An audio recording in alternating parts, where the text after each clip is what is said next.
Andito po ba si Miss Joey Cruz? Miss Joey Cruz, andito po ba? Yes, Mr. Chair. Okay, Asan po siya? Asan po siya? Ayan. Oo. Gusto ko lang po alam nyo, sa totoo lang, marami po akong natatanggap na bashing eh. Hindi ko pinapansin. Hindi ko pinapansin yon. Katulad ni Kabayan, hindi ako naiinsulto, hindi ako nababagabag, hindi ko pinapansin, wala namang katotohanan yun eh. Ano? Kaya hindi ko pinapansin yan. Alright. Ngayon, ang gusto ko lang pong sabihin kay Miss Joey Cruz, in one of your vlogs in YouTube, you directed this statement sa akin. No? Akin mismo.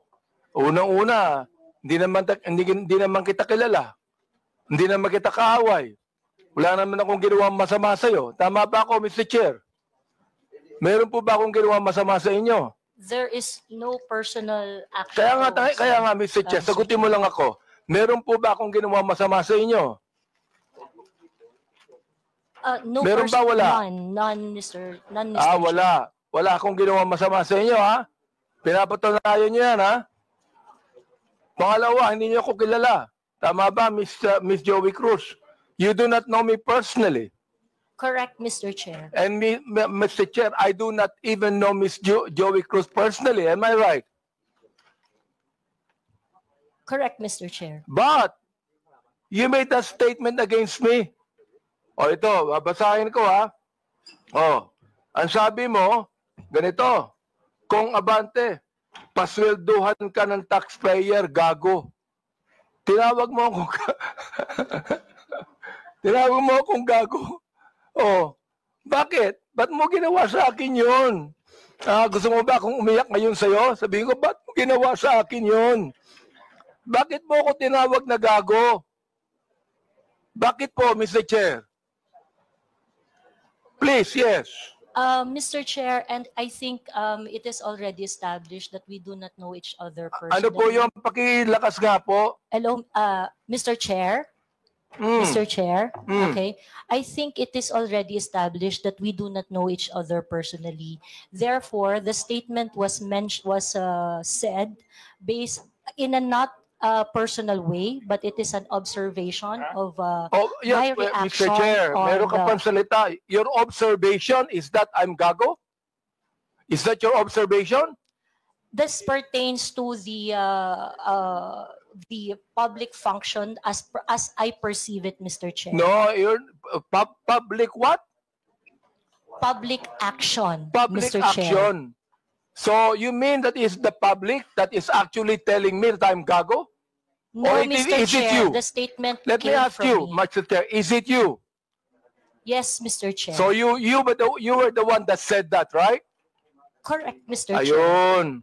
Pero hindi mo ko kilala. Wala akong ginawa masama sa'yo. Yes, Mr. Chair. What is your right to tell me that I'm gago? Because I am a citizen of What the is Philippines. your right to tell me I'm gago? That is part of my freedom of speech, Mr. Oh, Chair. is that right? Yes, Mr. Chair. So your freedom of speech is to tell a person that he is gago? Freedom of speech ba yan? My freedom of speech, part of my freedom Ang of galing speech is mo. to react Ang on the galing mo. action of Ito a public pa, official. sinabi mo ha, in another post, ito sinabi mo. Pero alam mo, kaya tayo nagmi-meeting dito, para mini-mention ko ito, no? Pero sa totoo lang, hindi ko pinansin yan, matagal na yan eh. Di ba? Hindi ko pinansin yan. Ito ha, ang sabi mo, you know, Kong Benny Abante, I can find all of this. Isasampal ko ito sa pagmumukha mo. Is that still freedom of speech? Mr. Chair, I am not very familiar. Yes or with no, those. Mr. Chair? Is that still, you think, freedom of speech? When you said, isasampal ko ito sa pagmumukha mo. Mr. Is Chair, that freedom of speech? yes, Mr. Chair. Ganon. Oo. So, ibig sabihin, ganito.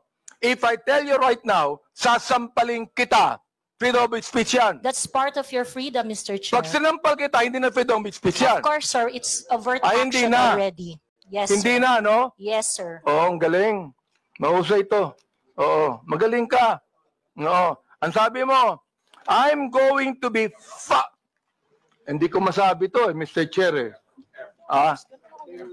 F-U-C-K-E-D. Prepared. Binanggit mo yon. Mr. Chair, Bakit naman? Mr. Chair, Ano may ba I nagawa know kong when kasalanan that post sa'yo? was posted?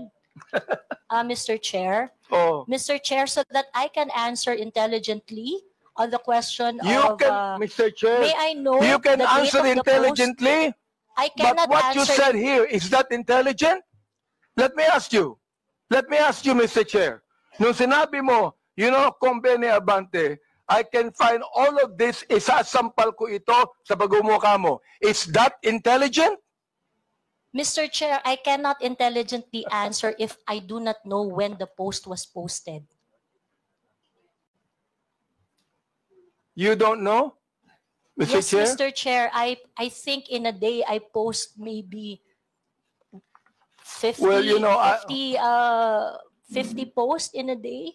I would like to understand, It Mr. means, Chair. Mr. Chair, that you can post something today and you forget that tomorrow. Am I right?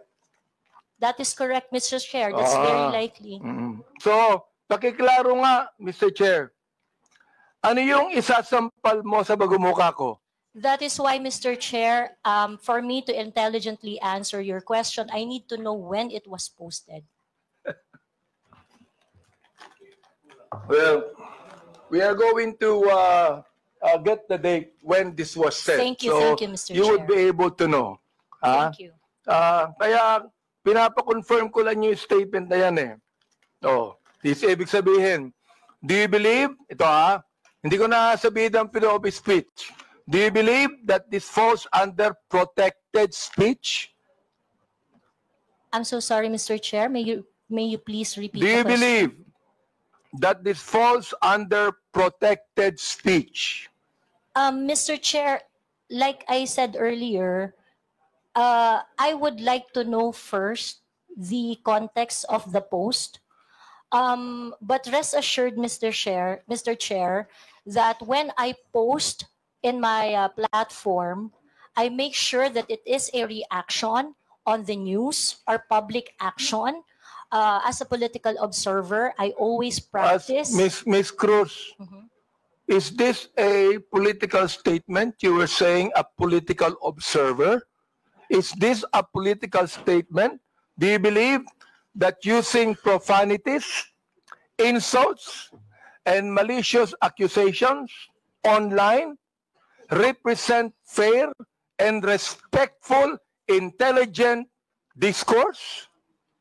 Except as part of your statement, Mr. Chair, the malicious imputation you said, I accept that. The rest that you said, yes, it is part of the healthy public discourse. It is part of what, Mr. Chair? Healthy public discourse. Therefore, pag binanggit natin using profanities, insults, and malicious accusations, that is, anong tawag mo doon?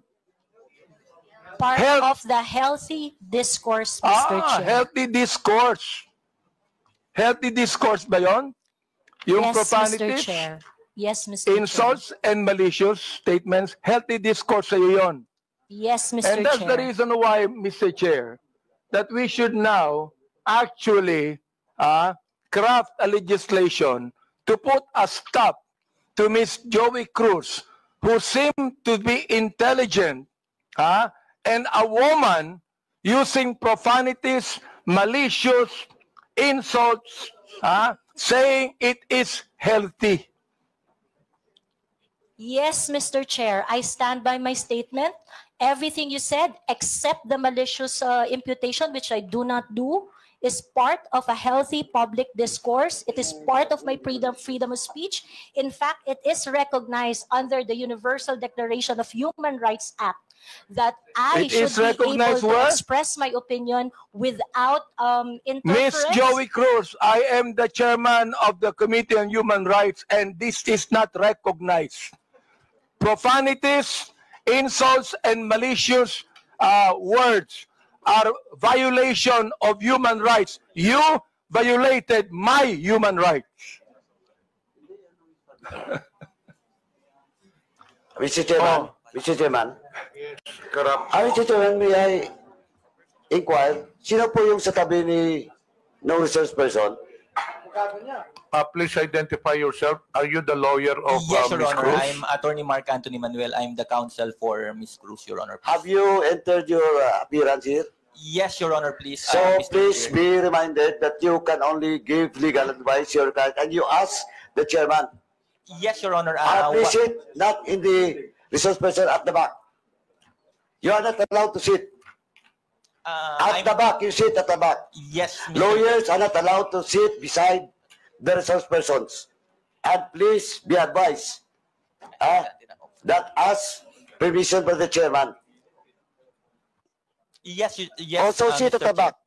Yes, Mr. Do Chair. not sit beside your client. And rest assured that I am only advising my client as And to then, her so legal ask the rights. chairman the permission before you give the advice. Yes, Mr. Chair. Also sit at the back. Thank you, Mr. Chairman. Thank you, Atto- Mr. Chair. Attorney, please comply. Are you through, because No, actually, Mr. Chair, I'm just starting. wait, we are still on the issue of, I would like to finish the issue on Tariela, then we can go back to your interpellation.